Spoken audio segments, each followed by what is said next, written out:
Hi, welcome to a video of my flea market finds for Saturday, September 13th, 2025. So I got up really early, around 4:43 a.m. because last time I got up late I missed some records from this one seller, and sure enough he had a few more new ones, so I got first pick. And I got, at first I bought 3 records for $13. They were $5 each, but I found a few scuffs and scratches which I had to check with my flashlight because it was that early.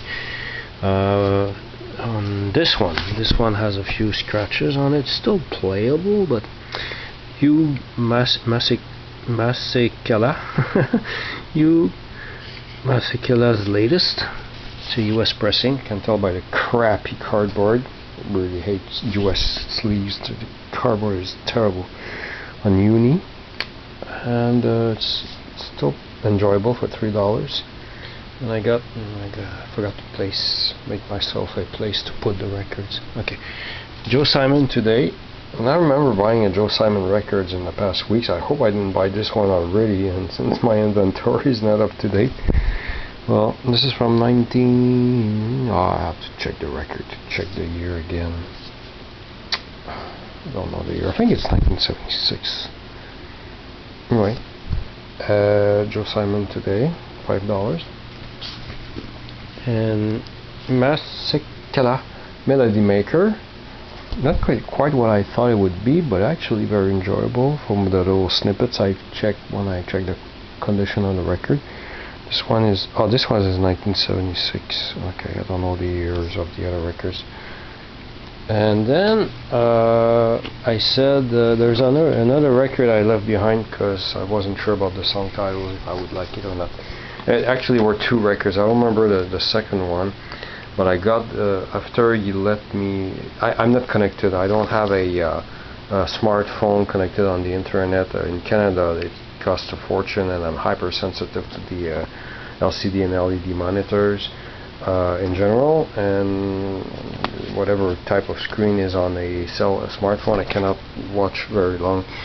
Anyway, he passed me his phone. I've checked the 2 albums I wasn't sure about. One I've left behind was a live show. I forgot the name of the artist, but this one I picked up, Jerry Butler. It all comes out in my song, $5. Unfortunately, this US pressing, 1977, the A side is badly pressed, and it's crooked like this. Could drill a hole in it with a widen the record hole, but then it would make it hard to play the B side, which that side is correct. I don't know what I'll do with this one. I'm going to fix it. So after getting that, because I don't remember the original order, walked around, didn't find anything. The sun came up. Oh, I remember there was a heron flying over me at one point. So, oh my god, it was beautiful. My second purchase, same seller, my usual seller, sold me these records. Had put some. I hadn't put all his stuff up when I saw the records. It was really early when I arrived. I arrived at 5:47, so I bought the records before 6 a.m. He had this sign on the ground. I decided it brought me memories, and I decided to get it. It was $25. I got it for $20. A road sign. Actually, it goes like this. But on the ground must have been like this. And instantly, I don't know why, but it brought back childhood memories of. In my neighborhood, there's some areas that were not developed yet, and it was like a field or a forest, whatever. And I remember riding my little bicycle, and at the end of some streets, I remember seeing this sign at one point, or a detour, and I don't know, it just brought me back and said, okay, that's worth it. And I often see lost or stolen signs at the flea market, and they're big, and I don't have a garage, but this one I liked, and decided to get it. And it's, when you make these impulse purchases at the flea market or yard sale or whatever, it's when you get home, when you bring it inside, that you know if you made a good purchase or not. Well, I fell in love with it once I got here. I'm going to put it on the wall downstairs, because my stairs go down and then it turns for the last 3 steps. It's going to be perfect on the wall there. Okay, so yeah, I kind of like that one very much. After the sign, I bought. Yeah, somebody had a old pickup truck with stuff in it, and I saw on the side a box of records. They started looking through the records, moved a few things around. They weren't even finished placing properly the pickup. It's the lady, the wife of the seller told me to move away. I was about 1/3 into the box of records, so I moved away. Finished them placing their stuff. The guy was just like, I was kind of in the way, trying not to be in the way, but I really wanted to see the records before somebody else would show up. And I finished checking the box. I only picked one record, and it was $1. La Jazz Tech Lee Gagnon Quartet stereo copy, Canadian Capitol record, ST6226. There's it was dirty, so it's from 1967.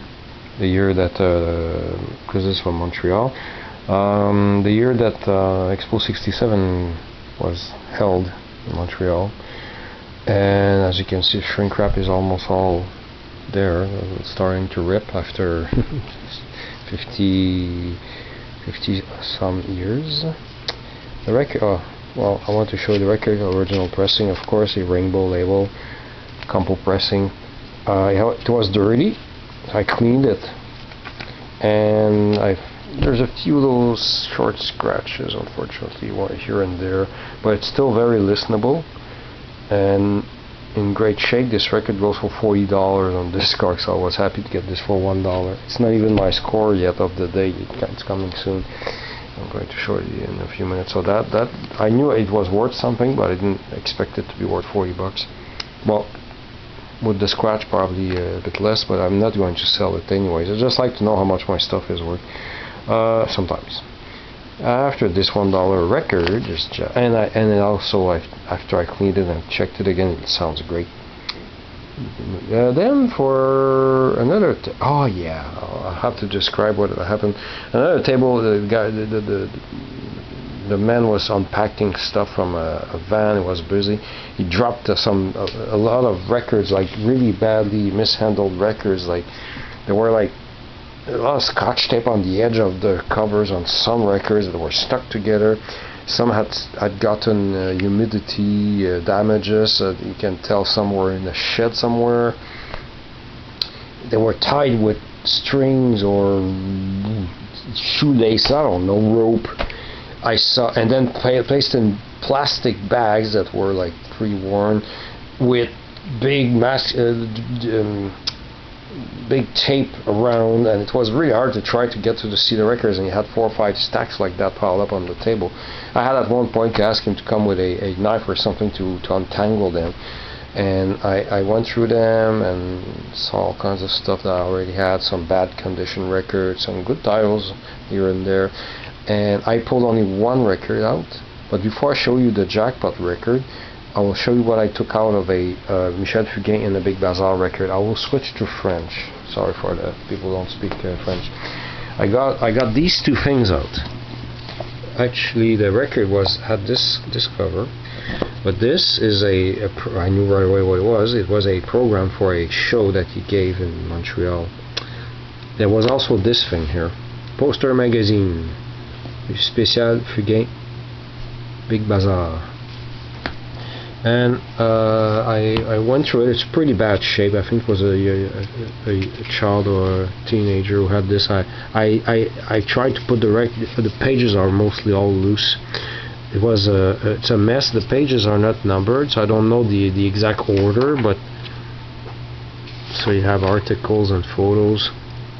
And while we are here on this photo, it came with this, but I don't know why it was some tape stuck in the middle of the poster. I had to take some scissors, and I don't know what the heck the person, and the bits of scotch tape here. Présentation de CJMS 1280 Montréal. Ce poster est gratuit et inséré dans Magazine sur scène. So it belonged with this. It says $1 here. So you have the same image. So song lyrics.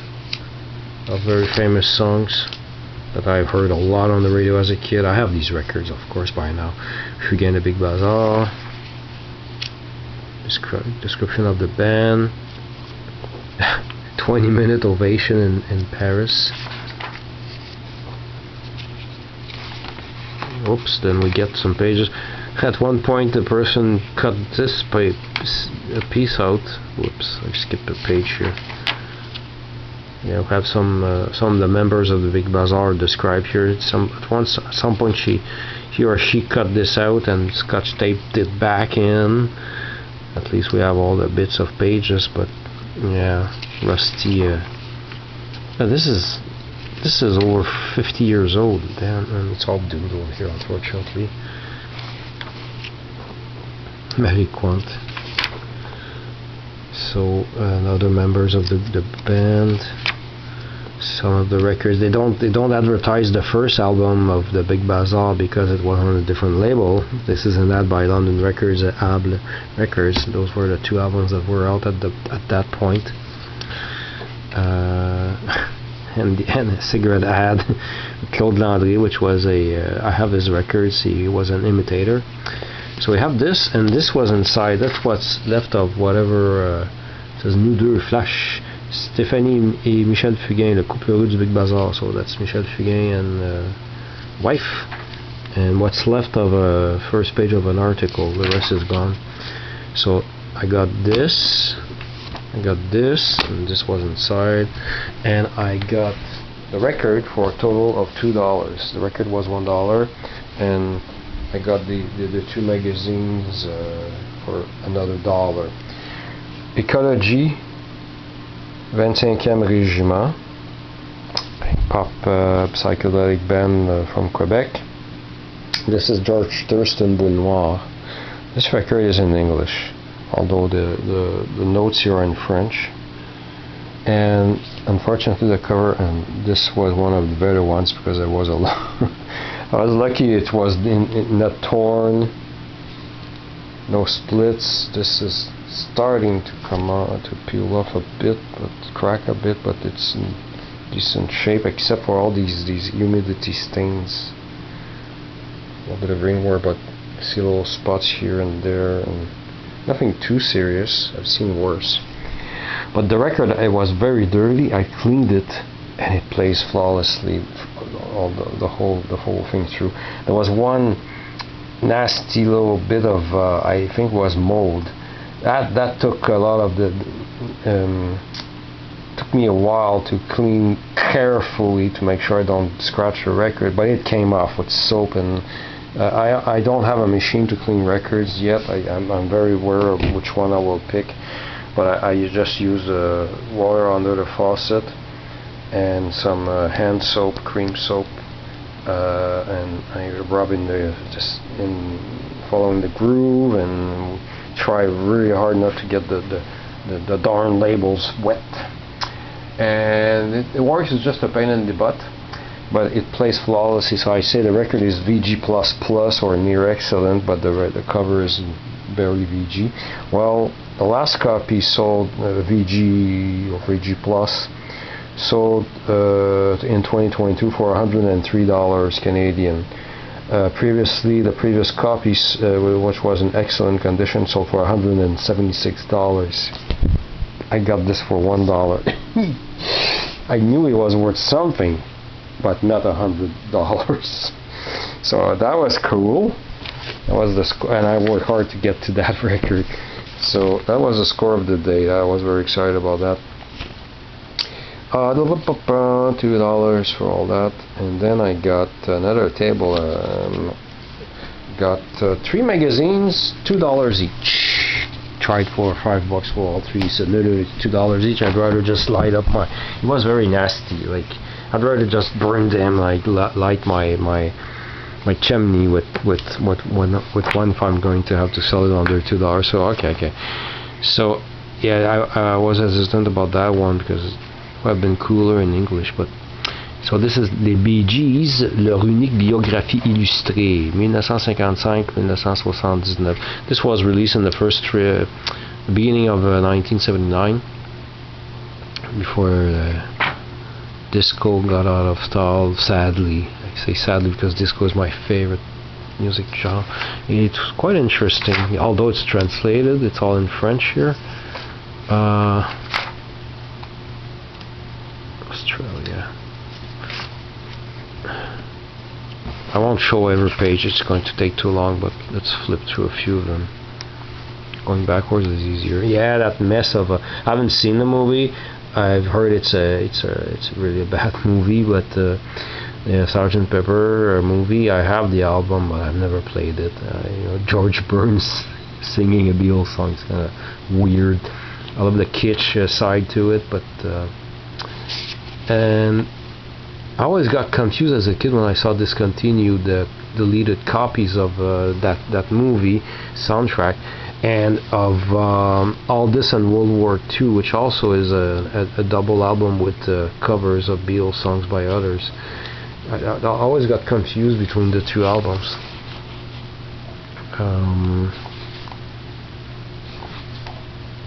Anyway, you get the picture. And that was $2. This was $2. La Petite Maison dans la Prairie, album spécial. 48 pages of photos. 4 posters, giant posters, all in French. Released, I couldn't find the date. Oh my god. It was published in my hometown when I was born. Does it say the year? Darn.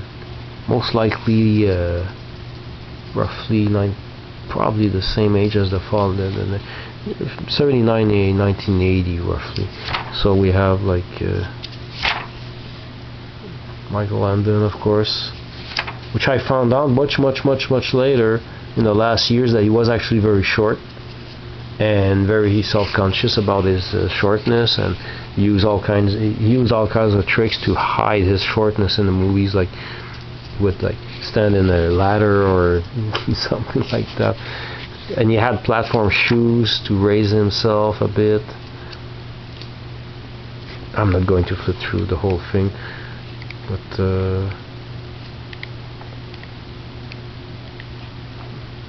of course it's nothing like my wonderful book, biographical book by what's her name, who played Nellie Olson. That was the best by artist bio book I've ever read. And this was a popular magazine. Le Lundi, it's the only Le Lundi magazine they had. I'll switch to French here.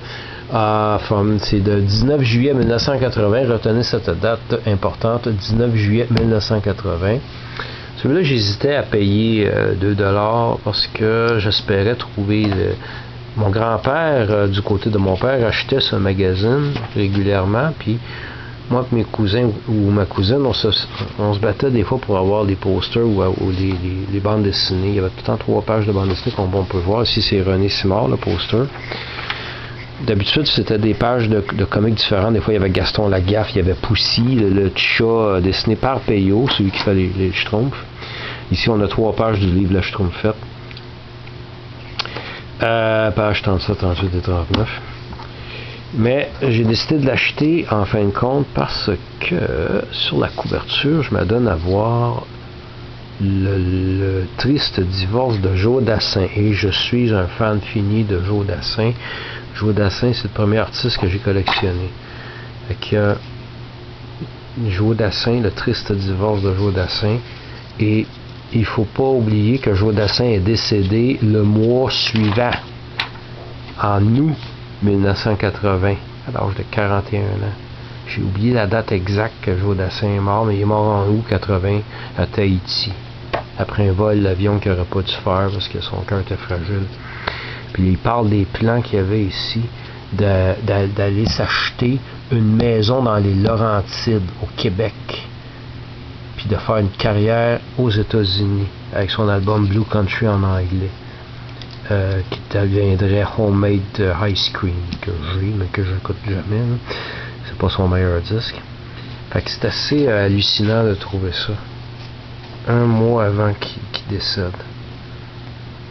Ah, puis ici, un article très intéressant aussi, je peux switcher en anglais par exemple. So basically I just described that this was a popular magazine when I was a kid. My grandfather on my father's side used to buy this magazine, and me and my cousins would visit my grandparents on Sunday afternoons, and sometimes we would fight to who would get the middle page comics, anyway, or posters sometimes. Well, Joe Dassin being my favorite artist back then, my first artist I ever collected, I saw this article about his divorce, and this came out 1 month before he died in August 1980. This is for 19th of July 1980. So I thought it was worth $2 certainly. And lo and behold, I found an article about the Studio Colibri, founded 36 years ago, before 1980. And I knew exactly what that name was because I have a 45 by the singer Lise Twain, and it's mentioned right here. Les Colombes. There's some kids singing behind the like background singers to Lise Twain. And Les Colombes was a 45 that my Aunt Lise had when I was like 5 years old.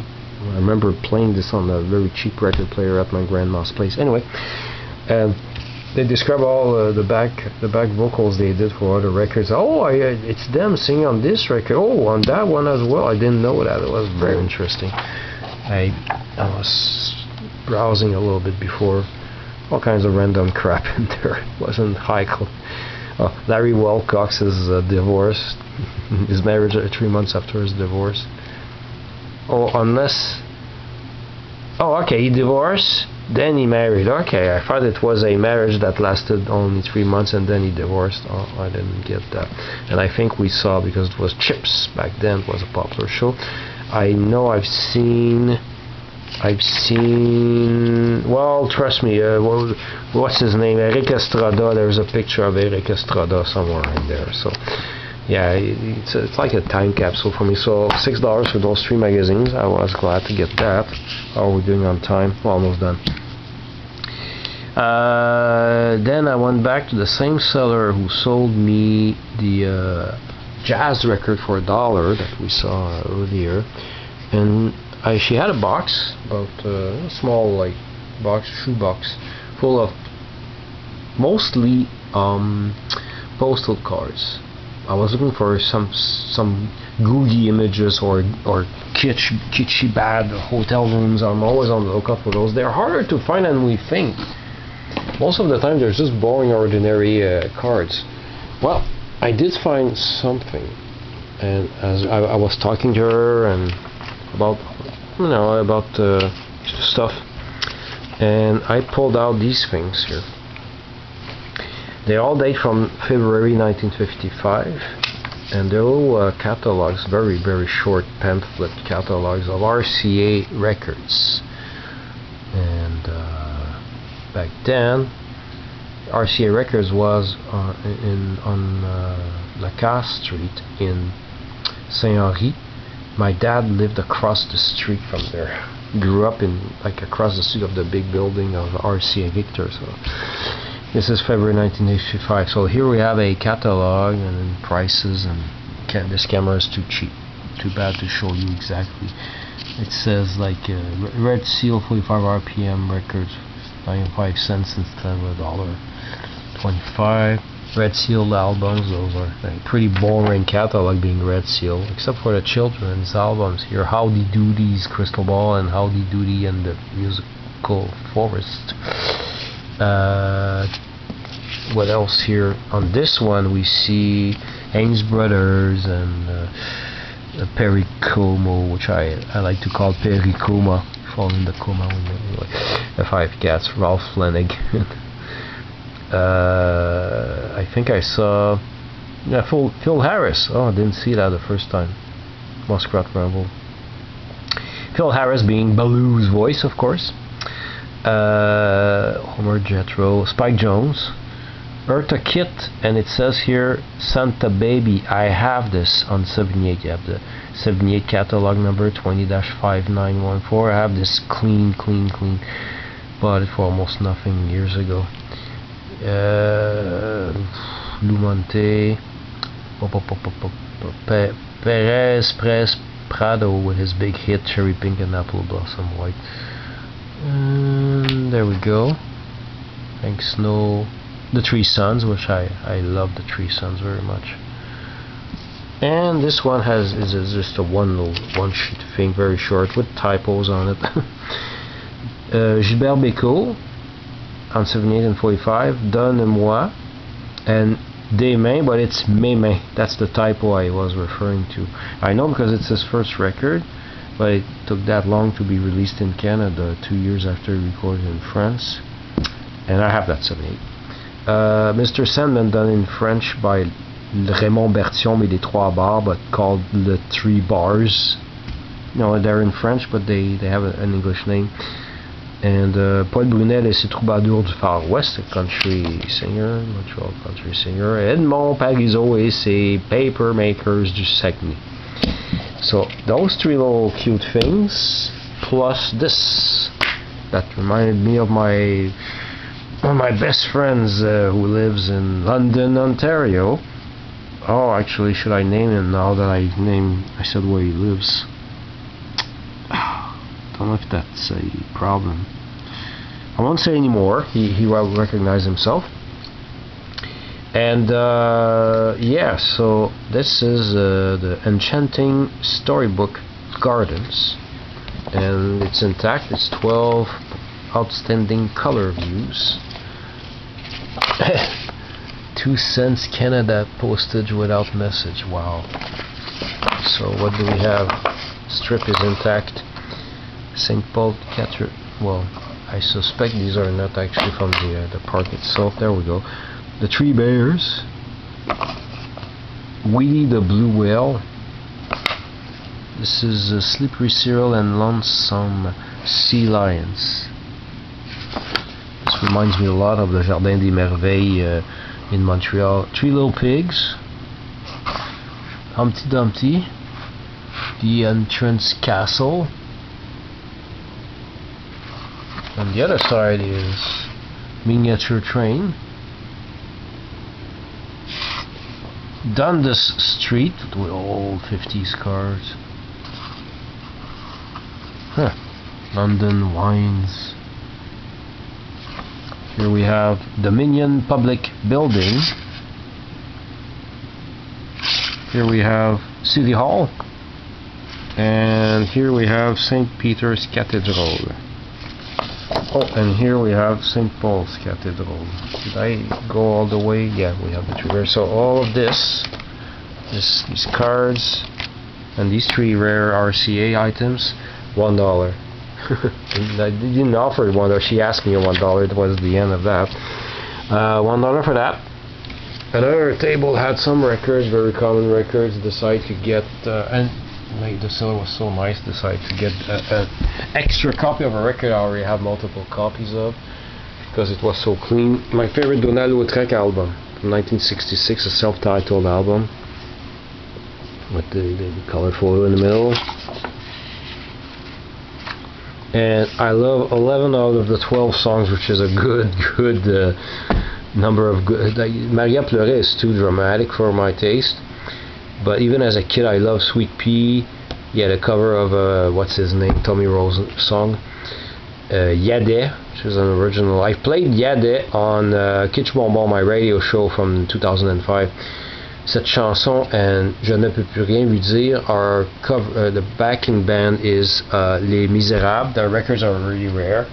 Actually, recently, you'll remember I bought the CD Les Misérables. The 2 songs are on it from the original album here. Doesn't make this album valuable, unfortunately. I just love this album. The record, it plays really well. So that was and then as I put it in my bag, I saw that there was a split at the top. I said, no! $2. And finally, it's about time. The video is going to 30 minutes. My only bad purchase of the day. I'm getting caught a lot this year with that problem. We had a lot of heat this summer, and this was in a box of records, of like worthless records. This was the only interesting one. I can't remember right now if I have this on vinyl or not. Peter Gabriel, I think it's referred to being called the car record, or not sure.